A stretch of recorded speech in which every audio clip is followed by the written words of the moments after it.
নমস্কার বন্ধুরা, TNM educare চ্যানেলে সকল দর্শককে স্বাগত জানাই। এই মুহূর্তে যে আপডেট নিয়ে আপনাদের সামনে শেয়ার করতে চলেছি তা হলো দীর্ঘ আইনি জটিলতার পর অবশেষে প্রাথমিক শিক্ষা পর্ষদ 2014 সালের টেট উত্তীর্ণদের প্রাথমিক টেট সার্টিফিকেট প্রদান করার নোটিশ প্রকাশ করলো।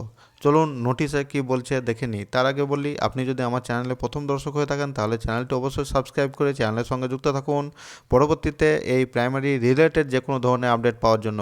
নোটিশটি কোথা থেকে প্রকাশিত হয়েছে দেখুন, West Bengal Board of Primary Education, Acharya Prafullachandra Bhavan, DK 7/1 sector 2, Bidhannagar, Kolkata 7,91,000। Memo নম্বরটি পরপর বাঁদিকে উল্লেখ আছে এবং ডেট 3/12/2025 তারিখে এই নোটিশটি প্রকাশ করেছে প্রাথমিক শিক্ষা পর্ষদ। নোটিশের টাইটেলে কি বলছে দেখুন, regarding issuance of TET 2014 eligibility certificate. তারপর কি বলছে দেখুন, I am directed to notified for information to all concern that the West Bengal Board of Primary education will issue TET 2014 eligibility certificate to all TET 2014 qualified candidate having training qualification. Aspirant candidate are directed to visit official website of the board www.wbb.wb.gov.in for online application.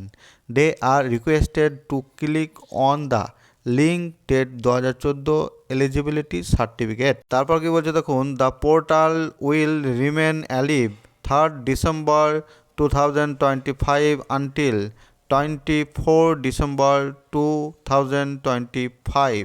অর্থাৎ 2014 সালে যে সমস্ত প্রার্থীরা TET qualify করেছিলেন সেই সমস্ত প্রার্থীদের আবার নতুন করে টেট সার্টিফিকেট প্রদান করতে চলেছে প্রাথমিক শিক্ষা পর্ষদ। তার জন্য প্রার্থীদের আবার wbb.wb.gov.in এই অফিসিয়াল ওয়েবসাইটে গিয়ে টেট 2014 এই লিঙ্কে ক্লিক করলেই তারা তাদের সার্টিফিকেটটি ডাউনলোড করতে পারবে। ডিসেম্বরের 3 তারিখ থেকে 24 তারিখ পর্যন্ত এই টেট সার্টিফিকেট প্রদান করা হবে।